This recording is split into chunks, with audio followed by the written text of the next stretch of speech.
Assalamualaikum warahmatullahi wabarakatuh. Salam sejahtera untuk kita semua. Pertama-tama yang saya hormati kepada Bapak Sunarto selaku dosen pengajar manajemen sumber daya manusia di Fakultas Ekonomi Universitas 17 Agustus 1945 Samarinda. Dan tak lupa juga yang saya hormati teman-teman mahasiswa Untak 1945. Puji syukur kita panjatkan kehadirat Tuhan Yang Maha Esa, kita masih diberikan kesehatan pada saat ini. Adapun tujuan saya yaitu untuk mempresentasikan sebuah materi yang berjudul kompensasi. Sebelum masuk ke dalam materi, izinkan saya memperkenalkan diri saya terlebih dahulu. Nama saya Rika Puspita, NPM 19120, dari program studi manajemen kelas malam. Sebelum masuk ke dalam materi, saya akan membahas mengenai apa itu manajemen sumber daya manusia. Manajemen sumber daya manusia adalah suatu proses yang menangani berbagai masalah pada ruang lingkup karyawan, pegawai, buruh, manajer, serta tenaga kerja lainnya untuk menunjang aktivitas perusahaan dan mencapai tujuan yang telah ditentukan. Baik, sekarang saya akan masuk ke dalam materi kompensasi. Kompensasi adalah seluruh imbalan yang diterima oleh karyawan atas jasa atau hasil dari pekerjaannya dalam sebuah perusahaan. Kompensasi yang diterima dapat berupa uang, barang, secara langsung maupun tidak langsung. Kompensasi biasanya diberikan oleh atasan kepada karyawannya sebagai tanda karyawan tersebut telah bekerja dengan keras.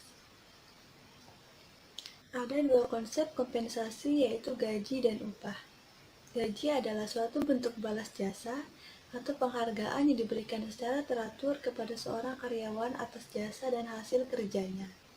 Sedangkan upah adalah balas jasa yang dibayarkan kepada pekerja harian dengan pedoman pada perjanjian yang telah disepakati.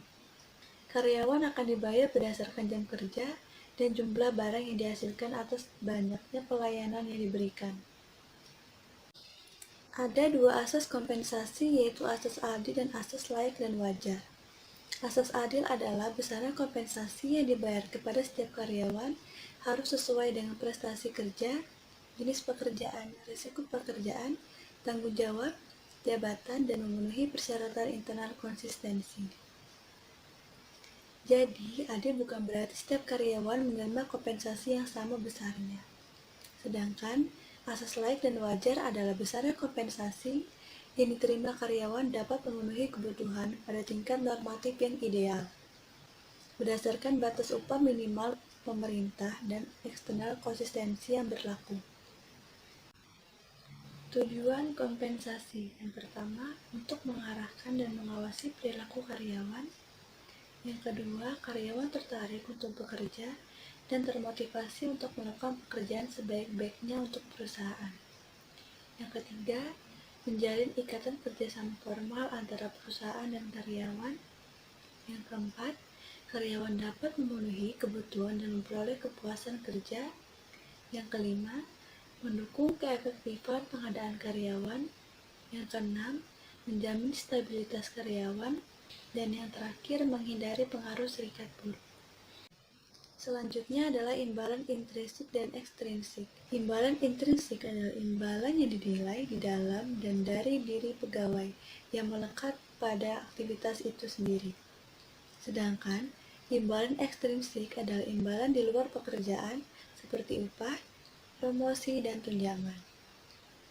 Kesimpulannya adalah pemberian kompensasi pada karyawan yang berprestasi dapat mendorong karyawan untuk bekerja lebih baik lagi agar perusahaan dapat mencapai tujuan di masa mendatang. Dengan adanya pemberian kompensasi bagi karyawan, maka dapat mengandung implikasi bahwa organisasi akan menggunakan tenaga karyawan dengan semaksimal dan seefisien mungkin dalam mencapai tujuan utama perusahaan terkait dengan perolehan laba usaha. Baik, itu saja yang dapat saya sampaikan. Kurang lebihnya saya mohon maaf. Wassalamualaikum warahmatullahi wabarakatuh.